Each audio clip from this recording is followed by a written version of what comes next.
longa caminhada, muitos se cansaram de seguir Jesus.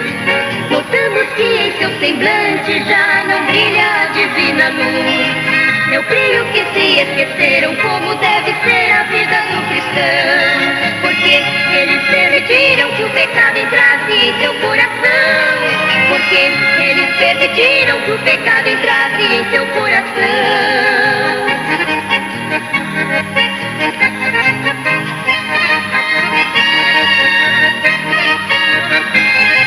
Irmãos, eu fico muito triste quando vejo crentes perdendo o temor, vivendo em vaidades no modernismo enganador. Quantos foram um exemplo de vida em santificação, e hoje se encontram caídos, já não tem certeza da salvação. E hoje se encontram caídos, já não tem certeza da salvação.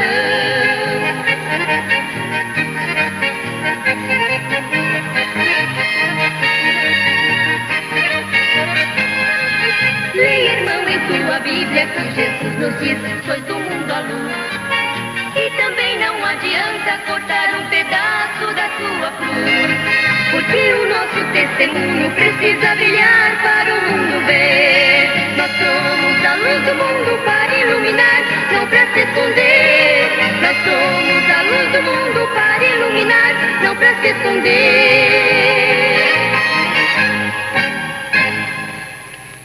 Prosseguindo hoje, falando sobre a doutrina de Cristo, vamos falar a respeito dos cabelos.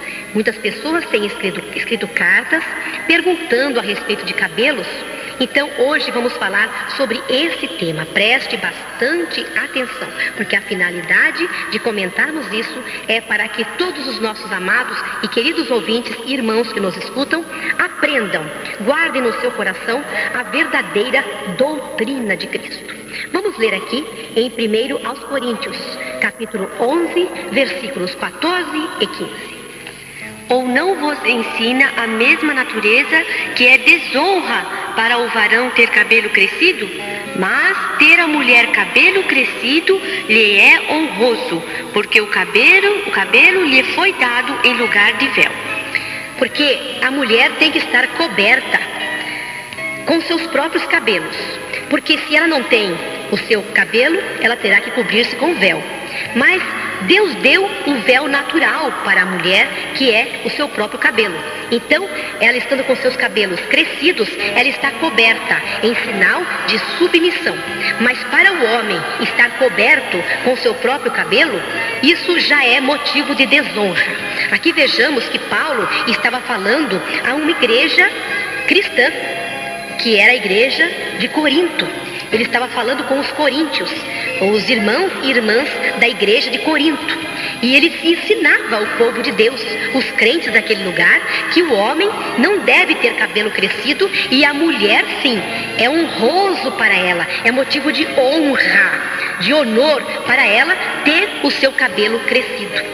Aí vejamos que ele não está falando com os ímpios e nem está falando com um povo que estava agora debaixo da lei. Não, já não era mais o povo que obedecia e que seguia a lei, a antiga lei dada por Moisés. Mas ele estava falando com um povo liberto, agora que seguia, que obedecia a Cristo, que já haviam aceitado a Cristo como seu Salvador. E ele deixou bem claro aqui, que para o homem ter cabelo crescido, lhe é desonra, é desonroso. Mas para a mulher ter o cabelo crescido, é honra, porque o cabelo foi dado para ela, em lugar de véu. Cabelos compridos na mulher é sinal de submissão e respeito também aos anjos. Veja aqui em 1 Coríntios ainda, capítulo 11, no versículo 10 agora, prestem atenção. Portanto, a mulher deve ter sobre a cabeça sinal de poderio, por causa dos anjos. Então, porque ela tem que demonstrar submissão e obediência e respeito aos anjos, porque os anjos estão ao nosso redor. A Bíblia fala que os anjos do Senhor acampam-se ao redor dos que o temem, que temem ao Senhor, para nos livrar, para nos guardar. Cada pessoa tem o seu anjo, cada nação tem seu anjo, cada igreja tem o seu anjo. E respeito àquele anjo que está nos guardando, nós, mulheres cristãs, temos que ter nossos cabelos compridos em sinal de submissão e respeito aos anjos. O homem deve ter cabelos curtos, porque ele é a imagem e glória de Deus. Assim diz a palavra. Mas a mulher é a glória do homem. Porque o homem foi feito imagem e semelhança de Deus para a glória de Deus. Foi feito para glorificar a Deus, portanto foi feito exatamente como Deus é. Ele foi feito imagem. O que é imagem? É aquilo que se parece conosco, que tem uma semelhança. Quando nós olhamos num espelho, nós não vemos nós mesmos dentro do espelho, mas vemos a nossa própria imagem. E aquela imagem que você olha no espelho não é exatamente igual a que você é? Quando você se penteia, você olha no espelho para ver se o cabelo está em ordem, tudo direitinho. Quando você se veste, você olha no espelho para ver se está tudo bem, tudo certinho, não é? Tudo abotoado. Então você está vendo ali no espelho a imagem do seu corpo, a imagem do seu cabelo, a imagem do seu rosto, a imagem da sua sobrancelha, do seu nariz, da sua boca. Tudo exatamente como se fosse uma fotografia ali no espelho. E assim o homem foi feito, a imagem e semelhança. Semelhança é algo que é muito parecido, que é quase igual ou talvez igual a Deus, porque o homem foi feito semelhante, parecido, quase igual a Deus. Então ele foi feito para a glória de Deus. Mas a mulher, ela foi feita para a glória do homem, porque ela não foi feita junto com Adão, a imagem e semelhança de Deus e para a glória de Deus. Ela foi feita bem depois que o homem foi formado, que ele estava no jardim do Éden e ele já havia colocado nome em todos os animais da terra, nas aves, nos peixes do mar. Tudo foi Adão que colocou o nome. Aí veja que sabedoria, que inteligência tinha o nosso primeiro pai, porque ele estava em santificação, ele era santo perante Deus, ele não havia pecado. Então a inteligência dele também tinha sido herdada da inteligência de Deus. Tudo prova que ele colocou o nome de todos os animais da terra, das aves e dos peixes. Tudo foi ele que colocou o nome. Mas para ele não se encontrava um ser semelhante. Todos os animais tinham seu par. Os tigres, as onças, até os répteis, as aves tinham seu par, os peixes, mas para o homem não tinha ninguém que fosse semelhante a ele. Ele era sozinho e solitário naquele jardim. Então Deus fez uma mulher unicamente para ser adjutora, ajudadora e companheira do homem. Então ela foi feita para a glória do homem. Veja aqui em 1 Coríntios, capítulo 11, versículo 7, a confirmação dessas palavras. O varão, pois, não deve cobrir a cabeça, porque é a imagem e glória de Deus, mas a mulher é a glória do varão. Então, aqui é por isso que o homem não tem a sua cabeça coberta, nem usa cabelo comprido, porque ele é a imagem e glória de Deus. Mas a mulher ter o cabelo comprido é um motivo de submissão, porque ela foi feita por causa do varão e ela é a glória do varão. E em respeito aos anjos também, ela tem que manter os seus cabelos compridos. Eu nunca me esqueço, há muitos anos atrás, quando eu fui para a maternidade para ganhar os meus primeiros filhos, Davi e Débora, que são gêmeos. E na mesma sala, na mesma enfermaria, no quarto que eu fiquei, ficou uma outra senhora que também foi ganhar o seu bebezinho, e ela era de uma outra igreja. E o cabelo dela era imenso, era muito longo. Ela deitada na sua cama, eu deitada na minha, de lá da minha cama eu observava. O cabelo dela saía por trás do travesseiro, descia pelo vão da cama, do colchão, e encostava no chão. Até a arrumadeira, quando vinha varrer, pedia: levanta o seu cabelo que eu vou passar a vassoura aqui embaixo da cama. E ela levantava o seu cabelo. E nós comentamos sobre o cabelo comprido, e ela disse: eu nunca, nem sequer aparo a pontinha do meu cabelo, porque lá na minha igreja teve uma irmã, uma profeta muito abençoada por Deus, que teve uma revelação, que em cada fio de cabelo da mulher cristã tem uma joia preciosa, um diamante brilhando, pendurado. E quando a mulher apara a pontinha que seja, aquelas joias caem todas e ela fica sem aquela riqueza que Deus colocou no seu cabelo. E ela tinha muito temor e disse que não aparava a ponta dos seus cabelos. Eu achei aquilo maravilhoso e eu nunca me esqueci disso. Vejamos que as mulheres do passado, as mulheres cristãs da igreja primitiva e as santas mulheres do passado, todas elas tinham os seus cabelos longos. Vejamos que Maria, aquela que era irmã de Lázaro, aquela que soube escolher a boa parte, aquela vez que ela ficou assentada aos pés do Senhor, ouvindo o seu ensinamento, ouvindo a sua doutrina, porque doutrina é ensinamento. Quando Cristo ensinava, ele estava ensinando a sua doutrina. E ela tinha os seus cabelos longos. Veja aqui o que diz a palavra de Deus. São Lucas, capítulo 7, versículo 38.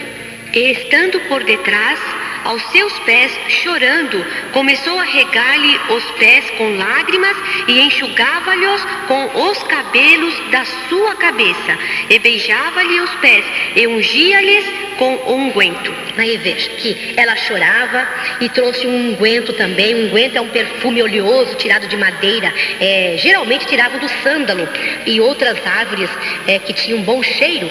Então era de muito valor, era muito raro aquele unguento. E ela derramava aquele unguento nos pés do Senhor e também regava eles com as lágrimas dos seus olhos e enxugava-os com os seus próprios cabelos. Se ela tivesse cabelo curtinho, não poderia fazer essa tal ação, mas como eram longos, e creio que muito longos, então ela enxugava os pés do Senhor com os seus cabelos. Veja aqui uma confirmação desse versículo em São João, que explica direitinho quem era essa mulher que fazia isso. São João, capítulo 11, versículo 2. Estava então enfermo um certo Lázaro, de Betânia, aldeia de Maria e de sua irmã Marta.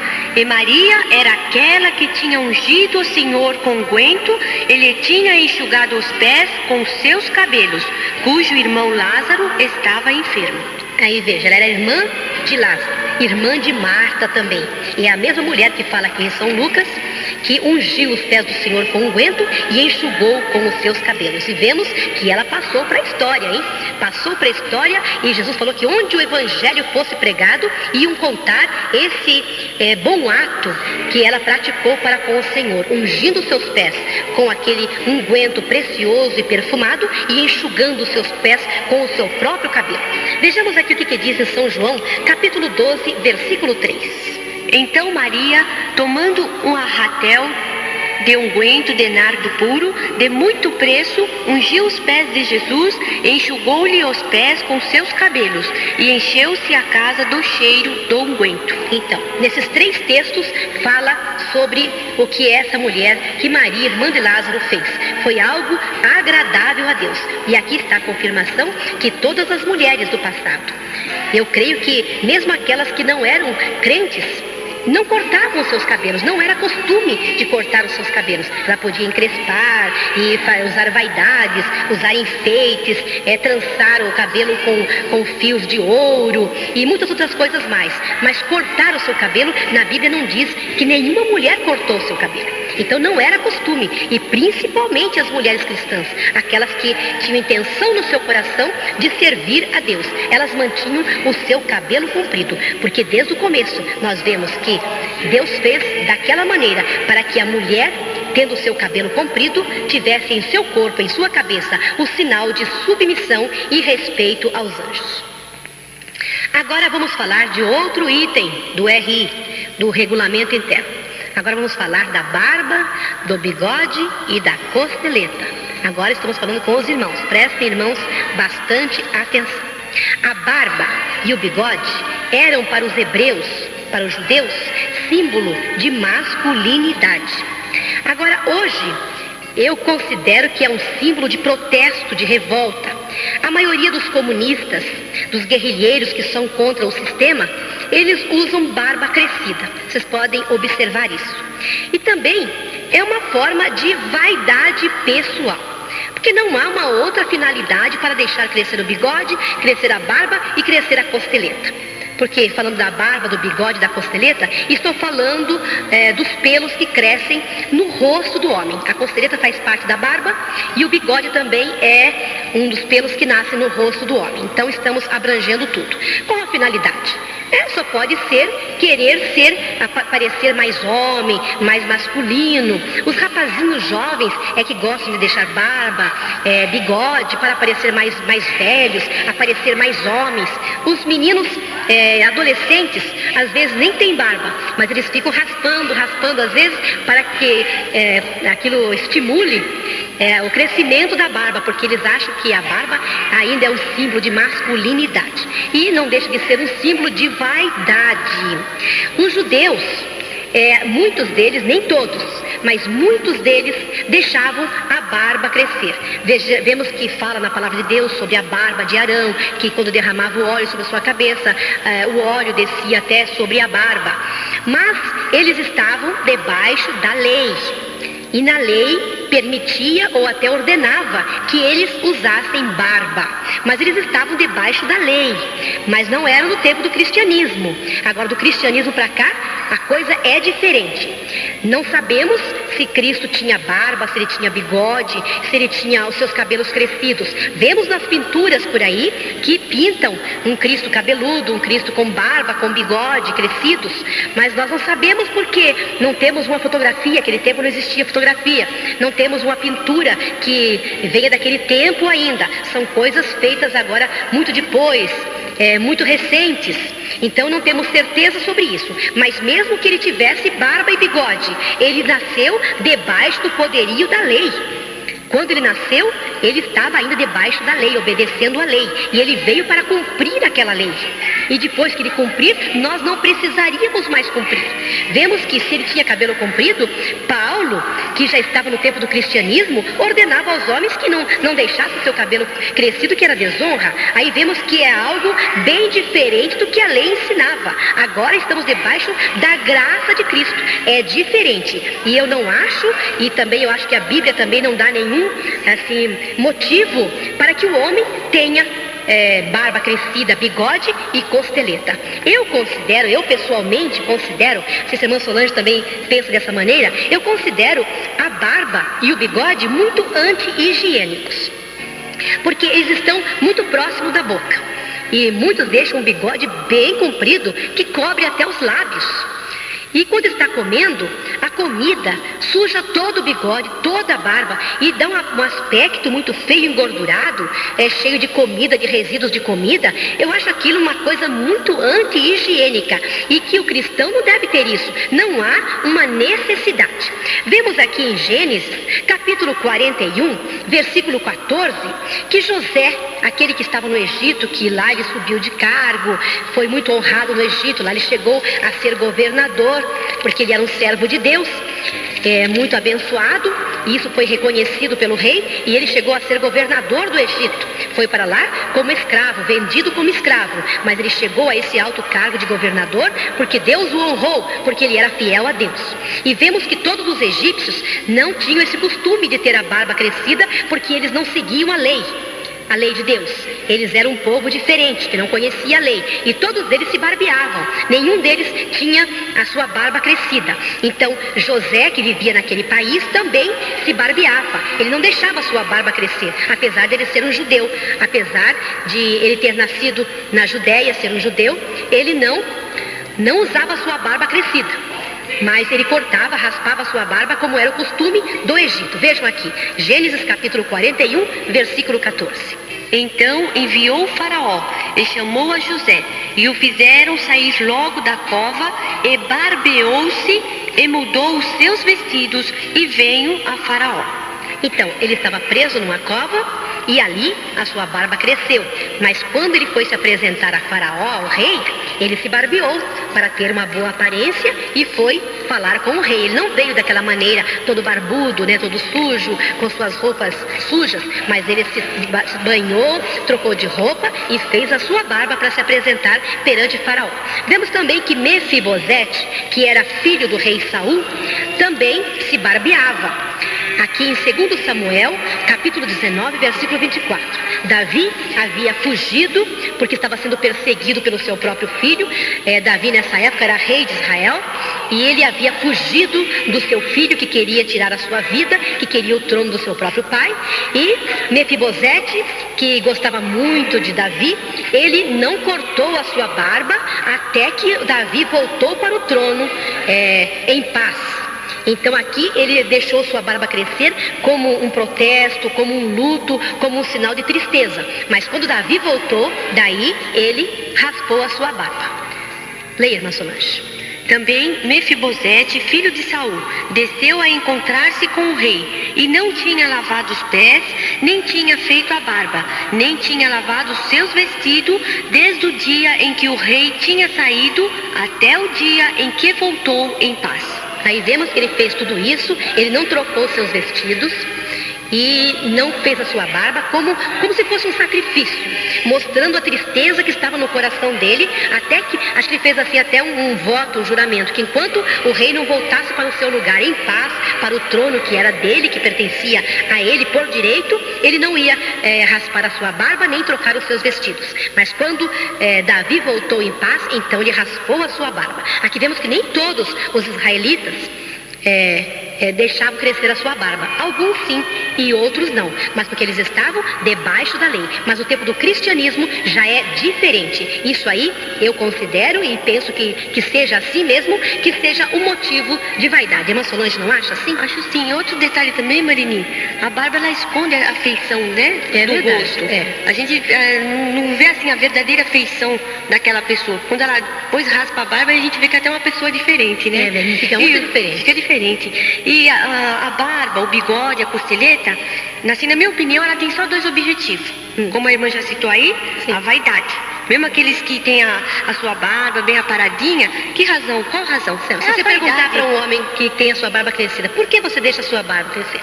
Porque eu acho bonito. Ele vai dizer isso. Ele vai achar que ele é mais homem. Eu acho bonito, parece mais másculo, né? Mais homem. E o outro também objetivo é sinal de falta de higiene, tristeza. Nós podemos observar o mendigo.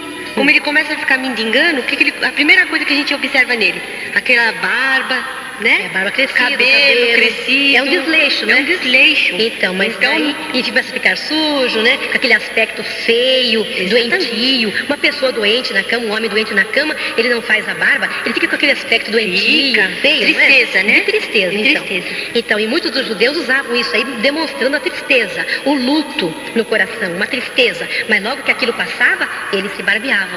Então, assim também deve ser todo o homem cristão que faz intenção no seu coração de servir a Deus e de obedecer à doutrina do Senhor Jesus. Vamos falar ainda sobre a depilação. É outra pergunta que me fazem muito. As irmãs que têm essa dúvida, os irmãos, prestem bastante atenção agora. Vamos falar sobre depilar ou raspar o corpo. Nós fomos feitos à imagem e semelhança de Deus, como já falei em programas anteriores. Nós somos feitos parecidos com Ele, perfeitos. Vejam aqui em Gênesis, capítulo 1, versículo 26 e 27. Leia, irmã Solange. E disse Deus: façamos o homem à nossa imagem, conforme a nossa semelhança, e domine sobre os peixes do mar, sobre as aves dos céus, e sobre o gado, e sobre toda a terra, e sobre todo réptil que se move sobre a terra.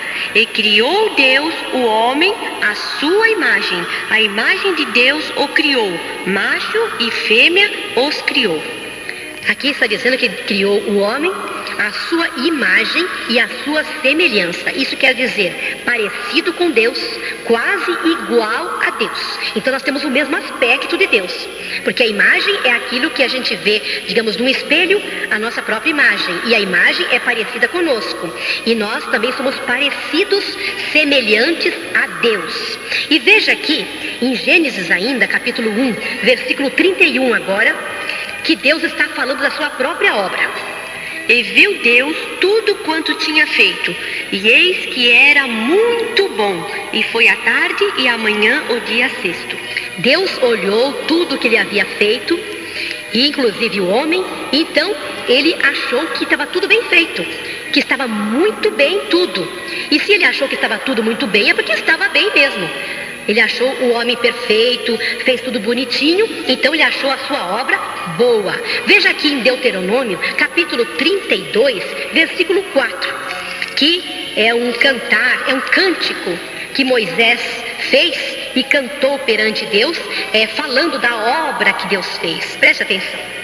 Porque apregoarei o nome do Senhor, dai grandeza a nosso Deus. Ele é a rocha cuja obra é perfeita, porque todos os seus caminhos juízos são. Deus é a verdade e não há nele injustiça. Justo e reto é. Aqui está falando sobre Deus e sobre a sua obra, que a obra de Deus é perfeita. Muitas pessoas erram por não conhecerem as Escrituras, por não conhecer a doutrina de Cristo. E a hora que eles conhecerem, eles passarão a obedecer, porque estão errando, estão fazendo essas coisas, porque os seus pastores, os dirigentes da sua igreja, não ensinam a verdadeira doutrina de Cristo. Eles têm medo de perder, muitas vezes, os seus crentes, achando que ensinando eles vão se afastar. Não estou preocupado com a salvação daquela alma, claro, mas aquele que se afastar é porque não é de Cristo e não quer ouvir a palavra de Deus. Porque aquele que é de Cristo, ouve a palavra de Cristo. Então, esse se afastar porque não é de Cristo. Mas aquele que tem vontade, que tem desejo de ser salvo e quer entrar pelo caminho da verdade, esse ouve e obedece a palavra de Deus e obedece a doutrina de Cristo. Antigamente nós vemos que só as prostitutas se pintavam. A mulher que era honesta, que era cristã, que era uma mulher direita, não se pintavam não, até, não digo assim, muitos tantos anos, 100 anos, 70 anos, as mulheres não se pintavam. Quando se pintava muito, podia saber que era uma mulher de má vida. Eu me lembro que minha mãe contava casos de mulheres prostitutas que se pintavam, que usavam aquele pó de arroz, usavam carmim, que um ruge no rosto, e aquilo era um escândalo. As mulheres honestas atravessavam a rua, cortavam volta dessas mulheres, porque sabiam que eram mulheres de má vida. E aqui na Bíblia mesmo fala sobre o enfeite e a pintura da mulher prostituta. Vejamos aqui em Provérbios, capítulo 7, versículo 10, o que fala sobre isso? E eis que uma mulher lhe saiu ao encontro, com enfeites de prostituta e astuto coração. Aí veja que os enfeites das prostitutas eram diferentes. Não era o mesmo enfeite da mulher cristã. O enfeite da mulher cristã é com modéstia, é com sinceridade, com honestidade. Agora os enfeites das prostitutas eram diferentes, inclusive as pinturas. Aqui em Ezequiel 23, versículo 40, também fala sobre a pintura da prostituta. Preste atenção.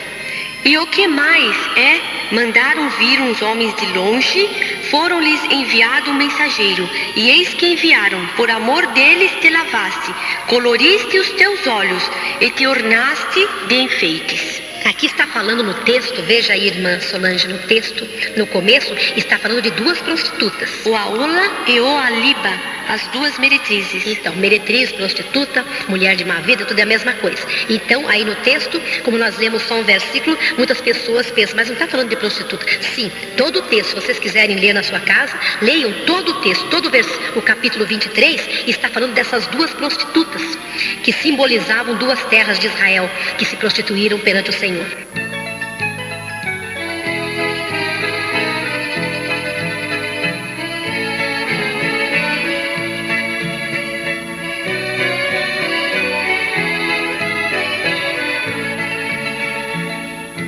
Neste bom caminho, não estou sozinho, um bom companheiro comigo está. O Espírito Santo que me guarda e guia de noite e de dia em todo lugar, e na santa luz carregando a cruz sigo a caminhar. Em minha vida tudo mudou. Agora eu sou espiritual. Jesus Cristo me deu vida nova.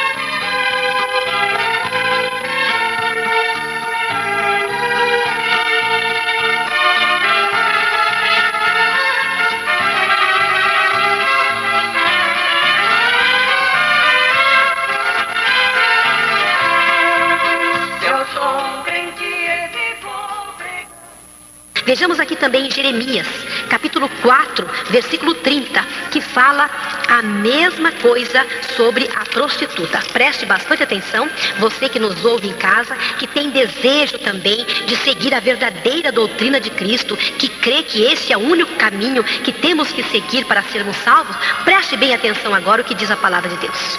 Agora, pois, que farás, ó assolada? Ainda que te vistas de carmesim, ainda que te adornes com enfeites de ouro, ainda que te pintes em volta dos teus olhos com um antimônio, debalde te farias bela. Os amantes te desprezam e procuram tirar-te a vida. Aí está falando de uma prostituta também que tinha amantes, que se enfeitava com vestidos carmesim, vermelhos, e que pintava em volta dos seus olhos, que se cobria de joias de ouro para se fazer mais bela. Mas está falando de prostituta, não está falando de mulher cristã. Então, esses exemplos não servem para nós. Nós não podemos mudar a nossa aparência com pintura, porque isso não agrada a Deus e nós estaríamos demonstrando que não há sinceridade nem honestidade no nosso coração. Porque antes quem fazia isso eram as prostitutas. Então, se nós nos pintarmos, é um símbolo da prostituição na nossa vida. Aqui, o salmista pergunta: até quando amareis a vaidade?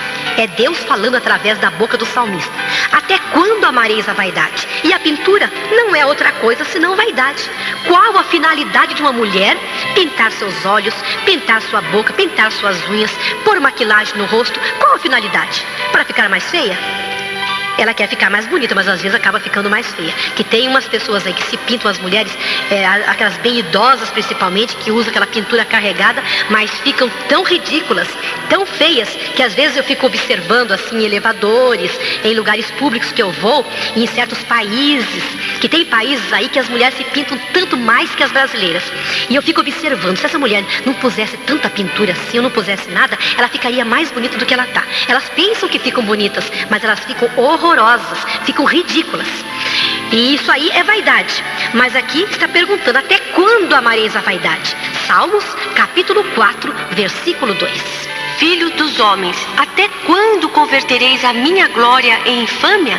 Até quando amareis a vaidade e buscareis a mentira? Aqui ele está perguntando até quando vai transformar a glória de Deus. Quem é a glória de Deus? O homem e a mulher. Até quando vai transformar a glória dele que ele fez para a sua imagem, para seu louvor, para a sua glória, em infâmia? Até quando vão fazer isso? Até quando vão amar a vaidade? Chega, basta. Vamos amar a Deus acima de todas as coisas, que é o mandamento do Senhor. Amar a Deus de todo o nosso coração, mas não amar a vaidade. O crente não ama mais a vaidade. Ele já foi transformado, já foi liberto dessas coisas. Isso aí é para o povo do mundo, que não conhece a Deus, que não tem o amor de Deus no seu coração. E aqui também, aos Efésios capítulo 4, versículo 17, ordena: não andeis mais como esse povo do mundo. Veja como diz a palavra de Deus. E digo isto, e testifico no Senhor, para que não andeis mais como andam também os outros gentios, na vaidade do seu sentido. Para nós não andarmos mais como andam os outros gentios, na vaidade do seu próprio sentido. Aquilo que ele vê, aquilo que ele observa. Então ele anda na vaidade do seu próprio sentido. São vaidosos. Para ele o que importa é a aparência. Não importa o coração. Mas Deus olha o nosso íntimo. Não é o que está do lado de fora. Nossa beleza não tem que ser por fora, tem que ser por dentro. E aqui manda para não andarmos mais. Antes nós andávamos assim. Nós vivíamos entregues totalmente à vaidade. Eu mesmo fui uma jovem muito vaidosa. Não digo que eu usei muita pintura assim. Nunca usei, porque eu temia o meu pai. Naquele tempo eu não temia a Deus, eu temia o meu pai. E graças a Deus o meu pai foi um homem que compreendeu a doutrina. Apesar de ele não estar numa igreja muito santa, ele estava numa igreja denominacional, e ali as mulheres eram muito vaidosas, mas ele havia entendido a verdadeira doutrina de Cristo. Ele entendia a palavra de Deus. Então ele nunca permitiu que eu, sou filha única, e minha mãe, que nós usássemos vaidade. Ele nunca permitiu, porque ele sabia que aquilo não era certo. E muitas coisas eu não fazia por medo do meu pai, porque ele era muito enérgico. Então eu não fazia. Então, mas uma maquilagem assim leve, um pó compacto, pacto, eu não saía de casa sem passar. Parecia que estava me faltando alguma coisa, porque eu já havia acostumado. Mas agora a palavra do Senhor manda não andar mais como você andava antigamente. Tem que haver uma mudança, uma transformação. Isso não serve mais para nós e não tem nenhuma importância mais para nós. Não tem nenhuma validade. Qual é a validade? Ficar mais bonita? Não interessa isso mais para nós. A nossa beleza já não é mais aquela por fora. Agora nós nos preocupamos em ser belas para Cristo. Mas isso aí é interiormente, no nosso espírito, fazer a vontade de Deus, santificar a nossa vida. É isso que Cristo acha bonito e não a beleza física. Agora, se tem alguém que está se sentindo um pouco feia, isso aí é problema do coração, hein? Não é uma enfermidade, mas é uma tristeza, porque a Bíblia diz que a alegria do coração deixa o rosto bonito. Se você quer ficar bonita, tenha a alegria de Cristo no seu coração. Veja aqui o que diz em Provérbios, capítulo 15, versículo 13, que vai falar a respeito disso, porque às vezes nós estamos tristes por um motivo ou por outro, estamos insatisfeitas com a nossa vida ou mesmo com a nossa aparência, então o nosso rosto fica triste, abatido, desbotado. Mas se o coração está transbordando de contentamento do Senhor, então aquilo reflete no nosso rosto. Quem olha para o nosso rosto já diz: por que você está tão alegre hoje? Por que eles notam? Por que você está triste hoje? Você está com uma cara triste, diferente. E por que você está feliz hoje? Por que você está alegre? Teu rosto está diferente. Por quê? O rosto fica bonito com a alegria do nosso coração. Escute aqui o que fala a palavra do Senhor. O coração alegre aformoseia o rosto, mas pela dor do coração o espírito se abate. Então, se o rosto está abatido, porque há tristeza no coração. Mas nós crentes, nós temos motivo para muita alegria. Não temos, irmã Solange? Temos, nós já vimos no programa anterior, né? É verdade, já falamos sobre alegria, né? Nós temos muitos motivos para ser alegre. Então, todas nós cristãs temos possibilidade de sermos bonitas. Talvez não para o mundo, né? Mas para Deus somos bonitas. O nosso rosto está resplandecendo, como o rosto de Moisés, que viu o Senhor, né? Nós vivemos também todos os dias ao lado do Senhor, convivemos com Ele, então o nosso rosto tem que estar resplandecendo da graça de Cristo, bonito, formoso pela alegria de Cristo que transborda do nosso coração. Aqui também na palavra do Senhor fala de mais uma beleza, que a beleza dos velhos são os seus cabelos brancos. Provérbios capítulo 20, versículo 29. Agora, a mulher, o homem, muitas vezes quando começa a envelhecer, é um processo natural da natureza, que os cabelos comecem a envelhecer também e com isso ficarem brancos. Porque tudo aqui envelhece, tudo, por causa do pecado, né? Adão, se ele não houvesse pecado com Eva, eles seriam eternos, eles não iriam morrer nunca, não iriam envelhecer, porque a velhice vem em consequência do pecado para que venha a morte, né? Então a pessoa vai envelhecendo, isso é natural, todo mundo envelhece, mas tem pessoa que não se conforma com a velhice. E aqui a Bíblia fala que os velhos são bonitos, presta atenção. Provérbios capítulo 20, versículo 29. O ornato dos mancebos é a sua força, e a beleza dos velhos as cãs. Aqui quando fala cãs, está falando de cabelos brancos. Você pode procurar no dicionário, na concordância, que as cãs, quando diz cãs, está falando de cabelos brancos. A beleza do jovem é a força que ele tem, é aquela robustez, né? Aquela vida, aquele vigor.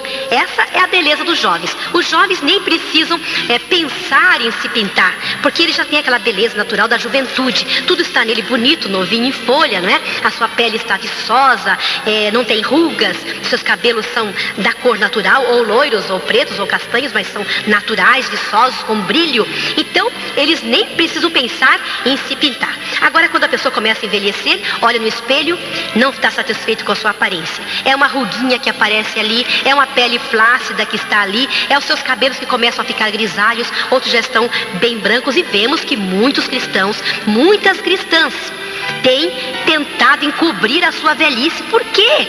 É tão bonita essa idade, tem tanta experiência, já viveu uma vida, tem tanta experiência para ensinar aos mais novos. Por que é vergonha ser velho? A nossa sociedade, infelizmente, deprecia muito o velho, despreza o velho. Mas perante Deus não. Perante Deus, tanto o velho como o novo têm o mesmo valor. E ainda os velhos têm mais, porque eles têm muitas experiências. A Bíblia fala para as mulheres idosas ensinarem as mulheres mais novas como viverem, como conviver com o seu marido, como educar seus filhos, como cuidar da sua casa, porque ela tem experiência sobrando, é uma mulher que já viveu, uma mulher vivida, então ela tem o que ensinar. Uma jovem não tem quase o que ensinar, porque ela não passou por aquela experiência, e a senhora de idade já. E aqui fala, a beleza dos velhos são os seus cabelos brancos. E por que será que tem tanta gente tingindo o seu cabelo? Aquilo é feio, até porque eles pensam que enganam, não é? Uma que não enganam a Deus, e nem os homens, porque eu batendo o olho num cabelo tingido, eu sei que é tingido, porque é diferente. O nosso cabelo, ele não é de uma cor só, irmã Solange. Ele não é totalmente preto, nem totalmente castanho, nem totalmente loiro. Ele é composto de fios de vários matizes, de várias cores. Você fica assim no sol, você observa uma pessoa no sol, tem fios ali de várias cores, e quando tinge fica uma cor só. Fica uma coisa fica só, né? Preto demais, ou então um castanho, então um loiro diferente. Depois desbota, fica tão horrível. Desbota, tem que tingir a cada 15 dias, né? Senão as raízes já começam a despontar branquinha. E as pessoas que tingem, coitadas, estão tão enganadas pelo diabo, estão tão cegas, né, pelo diabo, que elas pensam que a gente não percebe. E tem irmãs que eu chamo a atenção, porque é necessário chamar, porque a doutrina, né, da Igreja de Deus e Amor, baseada na doutrina de Cristo, não permite que as mulheres tenham essa vaidade. E algumas mulheres que eu tenho ido conversar, falando dos seus cabelos, a maioria nega. Até hoje não teve nenhuma que confessou: ah, irmã Irene, na verdade eu tingi meu cabelo, eu achei que estava ficando feio. Nenhuma. Todas elas, cada uma dá uma desculpa diferente. Uma diz que usa uma loção lá para fortalecer o cabelo e acabou escurecendo o cabelo sem querer. Sabemos que são desculpas e mais desculpas, mas perante Deus, naquele último dia, não vai haver desculpa. Porque pode desculpar conosco, eu posso até acreditar, né? Por amor que eu tenho aos meus irmãos, pela, né, pena de ver a fraqueza dele, ou então por minha própria cegueira, eu posso acreditar que ela não tingiu, que aquilo ela fez sem querer. Mas perante Deus, Deus conhece o coração do homem, e Ele sabe a intenção de cada coração. Por que a pessoa fez aquilo?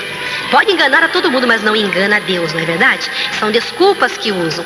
Outras dizem: não, eu não tinjo, meu cabelo é dessa cor mesmo. Mas eu conheci aquela pessoa com cabelo grisalho, como estão os meus agora, como é que de repente ficou preto? Eu nunca vi isso aí, essa reversão. Não quer assumir que foi uma tintinha que passou ali. Então, eu nunca vi o cabelo branco ficar preto de novo naturalmente. Nunca, isso não existe. É natural que ele vá ficando cada vez mais branco, até que fique totalmente branco, quando a pessoa está bem idosa, não é? Então, vamos cuidar mais da nossa vida e procurar obedecer de todo o nosso coração, tirar a vaidade do nosso coração, porque isso não leva a nada. Salomão olhou em tantas coisas nesse mundo e concluiu que tudo aquilo era vaidade.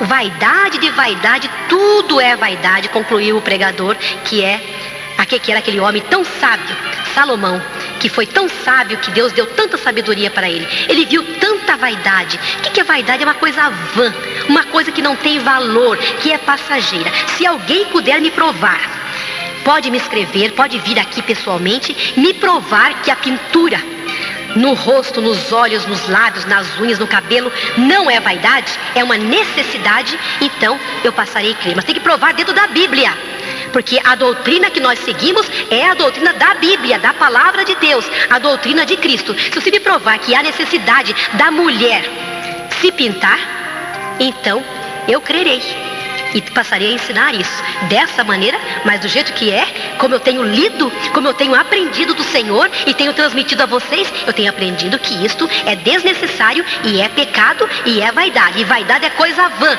coisa passageira. Eu já li um certo homem mundano dizendo que a mulher tem obrigação de se manter bela em respeito, olha, veja bem que coisa maligna, em respeito aos outros que estão olhando para ela. Já pensou? É um modista, um homem que desenha modas, que disse que toda mulher tem obrigação de se manter bela, que ele era a favor da cirurgia plástica para manter a mulher bela, porque era um respeito que ela tinha para o outro ser humano que olhava para ela, para não achar ela feia, para não ferir a vista do outro que estava olhando para ela. Mas esse homem, será que ele teme a Deus? Não teme, ele é um ímpio e nós não podemos andar segundo o conselho dos ímpios. Bem-aventurado o homem que não anda no conselho dos ímpios, mas que tem o seu conselho é baseado, ele aprendeu o conselho na palavra de Deus, porque esta palavra, essa doutrina pode nos aconselhar, porque é uma doutrina verdadeira, é um conselho de Deus e não conselho do homem. Vamos seguir o conselho da doutrina de Cristo, não o conselho de mulheres como Jezabel, não conselho de prostitutas que se pintavam, não conselho de homens malignos que tentam colocar na cabeça da mulher. Outra mulher também ímpia, muito vaidosa, eu li que ela falou que, como nós vamos no dentista para consertar um dente, também podemos ir no cirurgião plástico para consertar a nossa aparência. Não tem nada a ver, o dente dói, não é? Quando estraga, nós temos que usá-lo, ele começa a doer, então não há outra maneira, mas o rosto não dói. Isso aí é vaidade, temos que assumir isso, vamos obedecer à doutrina de Cristo. Aprendido desde criança, amar um só Deus, um só Senhor. Tenho aprendido desde criança a louvar e bendizer ao Deus de amor. Eu tenho sido tão feliz, você também pode ser. Cristo é a razão do nosso viver. Eu tenho sido tão feliz, você também pode ser. Cristo é a razão do nosso viver.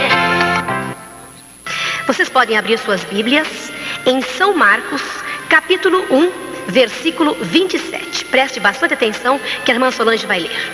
E todos se admiravam a ponto de perguntarem entre si, dizendo: que é isto? Que nova doutrina é esta? Pois com autoridade ordenava aos espíritos imundos e eles lhe obedecem. Aqui nós vemos que Jesus trouxe uma nova doutrina. O povo judeu estava admirado, como vocês ouviram aí, e perguntavam entre si, quando ouviam Cristo pregar, Cristo ensinar, Cristo expulsar os demônios e falar com tanta autoridade, coisa que eles nunca tinham visto em nenhum rabino, em nenhum pregador na sinagoga. Então eles ficaram admirados e perguntavam entre si: que nova doutrina é essa? Que nós nunca ouvimos, porque essa doutrina foi Cristo que trouxe, é a doutrina dele, do Pai e de Cristo. Então eles nunca tinham visto isso, porque antes eles ouviam a leitura dos pergaminhos sagrados, da lei, dos profetas, mas nunca tinham visto nada igual o que Cristo ensinava.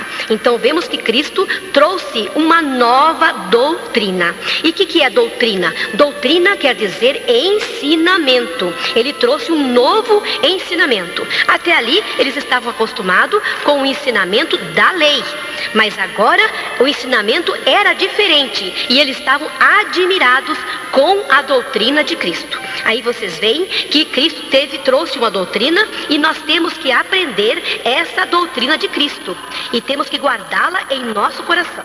As igrejas cristãs deveriam todas obedecer essa doutrina maravilhosa que Cristo trouxe. E a igreja pentecostal Deus e Amor tem se empenhado em cumprir, em obedecer essa doutrina que Cristo trouxe. E por isso foi feito o regulamento interno, para aqueles que não conhecem muito bem a Bíblia, possam, baseados no RI, regulamento interno, saber qual é a doutrina de Cristo. E vemos que muitos irmãos, irmãs, mesmo membros da Igreja Pentecostal Deus e Amor, não conhecem nem a Bíblia, nem a doutrina de Cristo e nem o regulamento interno da Igreja Deus e Amor, que é baseado nessa doutrina, porque fazem perguntas que estão escritas, que estão respondidas no RI.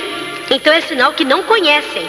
E é algo muito maravilhoso que todos os obreiros, dirigentes de campo, de congregações, deveriam ensinar constantemente na sua congregação. para que todos saibam qual é a doutrina de Cristo e possam obedecê-la. Vejamos que a igreja primitiva, mesmo depois que Cristo foi morto, ressuscitou, voltou ao Pai, a igreja primitiva permaneceu nessa doutrina. E nós temos que seguir também o que a igreja primitiva fazia. Pegar o exemplo deles. Vejam aqui em Atos dos Apóstolos, capítulo 2, versículo 42, o que diz: E perseveravam na doutrina dos apóstolos, e na comunhão, e no partir do pão, e nas orações. Aqui diz que eles perseveravam, se mantinham naquela doutrina que Cristo havia deixado e seus apóstolos continuavam ensinando. Então, a doutrina que nós seguimos hoje em dia é a doutrina de Cristo, que foi ensinada por Cristo e continuou sendo ensinada pelos apóstolos e chegou até os nossos dias. É totalmente baseada na Bíblia. E é por isso que temos que obedecer, porque Jesus se agrada da obediência. Muitas vezes nós procuramos santificar nossa vida e jejuarmos bastante, fazemos sacrifícios, sacrificarmos de várias maneiras, mas não procuramos obedecer à doutrina de Cristo. E a palavra do Senhor diz que Deus se agrada muito mais da obediência do que do sacrifício. E muitas vezes nós sacrificamos tanto nossa vida, jejuamos tanto, sacrificamos a nossa carne, mas não temos o mais importante que agrada a Deus, que é a obediência. Então agora, nós conhecendo essa doutrina maravilhosa, vamos fazer tudo para obedecê-las. Agora então preste atenção, que vamos falar agora ainda da doutrina. Há pessoas que não têm firmeza por falta de conhecimento, muitas vezes, por ignorância. Ele não sabe muito bem o que a Bíblia fala a respeito de certos ensinamentos, de certas doutrinas. Então, quando uma pessoa vem a ele ensinando outra doutrina, ele é levado pela ideia daquela pessoa, por aquela doutrina diferente, e acaba pecando contra o Senhor, se afastando da verdadeira doutrina e até se afastando da igreja, onde aceitou a Jesus. Isso aí, às vezes, é falta de conhecimento e muitas vezes também é rebeldia. Mas vejamos aqui o que diz aos Efésios, capítulo 4, versículo 14. Para que não sejamos mais meninos inconstantes, levados em roda por todo o vento de doutrina, pelo engano dos homens que com astúcia enganam fraudulosamente. Aqui está dizendo que não é para sermos como crianças. Criança não tem uma mentalidade formada, não tem juízo, ele é inconstante, não tem perseverança. E é para não sermos dessa maneira, para termos uma mente firme, termos constância no que nós aprendemos na doutrina de Cristo, termos perseverança nessa doutrina, para que outras pessoas más, que vêm com más intenções, para tirar do nosso coração a verdadeira doutrina e colocar uma doutrina de demônios, uma doutrina carnal, uma outra doutrina. Paulo até diz que se alguém vem nos ensinar um outro evangelho, mesmo que sejam os anjos, não é para nós aceitarmos. Temos que estarmos neste evangelho que nós aprendemos, estarmos firmes nele. Alguém pode querer vir ensinar a doutrina da reencarnação, e eles procuram pegar textos isolados da Bíblia para poder incutir na mente dos cristãos que seguem a verdadeira doutrina. Eles procuram incutir que a reencarnação é verdade. Mas se nós conhecemos a palavra de Deus, conhecemos a doutrina de Cristo, vamos ter certeza que aquilo não é uma doutrina verdadeira, que é uma doutrina errada. E muitos cristãos têm sido levados por essas doutrinas, como disse aqui aos Efésios 4,14, como meninos que não têm firmeza ainda, onde o que alguém ensina, ele acredita, porque ele não tem base, ele não conhece a verdadeira doutrina, ele não conhece a fundo a palavra de Deus. Por isso que eu acho muito importante nós examinarmos as Escrituras, não somente lermos, ou então nos contentarmos em ouvir o pregador pregar. Você tem que abrir a tua palavra, ler junto e ainda gastar o seu tempo, gastar um tempo suficiente para examinar a palavra de Deus, porque nós cuidamos ter nela a vida eterna, disse o Senhor. E muitos erram por não conhecer as Escrituras. Outros vêm com doutrina da idolatria. E se nós não estivermos firmes e sabendo o que estamos fazendo, se não conhecermos a doutrina verdadeira do Senhor, muitos podem ser levados por essa doutrina. Outros vêm ensinar a vidência, horóscopo, superstições e outras coisas mais. Mas se nós estivermos com conhecimento profundo da palavra de Deus e da doutrina, nós jamais nos iremos deixar levar por todo o vento de doutrina. Vento de doutrina, aqui eu entendo que é onde o vento sopra, a pessoa vai, porque a pessoa não tem firmeza, não está edificado, então ele é leve, a mente dele é leviana. Onde o vento sopra, se soprar para o lado da reencarnação, ele vai, ele acredita, e se sopra do lado da idolatria, ele vai para o lado da idolatria também. Então ele não tem uma firmeza, e é isso que eu queria que vocês tivessem, irmãos e irmãs, essa firmeza, tirar um tempo para estudar a palavra de Deus, porque eu acho isso maravilhoso. Quando alguém vem falar qualquer coisa, você abre a palavra de Deus e na mesma hora você tem uma resposta certa para aquela pessoa. Por quê? Porque você conhece, você tem aquela comunhão, aquela vivência com a palavra de Deus. Porque se nós não estudamos, como é que vamos conhecer? Estamos indo pelo rumo, porque alguém disse que isso é verdade, ou que o pregador pregou dessa maneira, nós cremos e não vamos examinar. Eu acho isso muito errado. Então, mesmo com esses ensinamentos aqui por essa programação, você tem que acompanhar comigo a leitura. Quando eu digo Atos 2:42, está escrito isto, você não tem que ficar só ouvindo e acreditando. Você tem que abrir comigo a tua Bíblia e examinar se realmente está dizendo daquela maneira, para que você tenha um conhecimento profundo da doutrina de Cristo e possa ter firmeza nela e saber o que você está fazendo. E para que também não fique envergonhado quando porventura vem um católico, uma outra pessoa que não tem conhecimento da palavra de Deus, da doutrina. Então, se alguém pergunta, você tem conhecimento da profundidade, então explica. E aquilo, explicando bem assim com profundidade, é que vai convencer. Mas só fala assim, ó, não pode fazer isso, não pode fazer aquilo. Mas a pessoa pergunta por quê? Então, aquela pessoa que lê a Bíblia, conhece, então ela vai falar o porquê. E isso é que vai convencer a pessoa que essa é a verdadeira doutrina. É verdade. Muitas vezes nós perguntamos para alguém, por que você não faz isso? Ou chega uma pessoa descrente e tem curiosidade, e às vezes por maldade está fazendo isso, e às vezes é interessada mesmo em saber a doutrina de Cristo, da palavra de Deus. Ele pergunta para você, por que a Igreja de Deus é Amor, os crentes de Deus é Amor, não fazem isso ou fazem aquilo?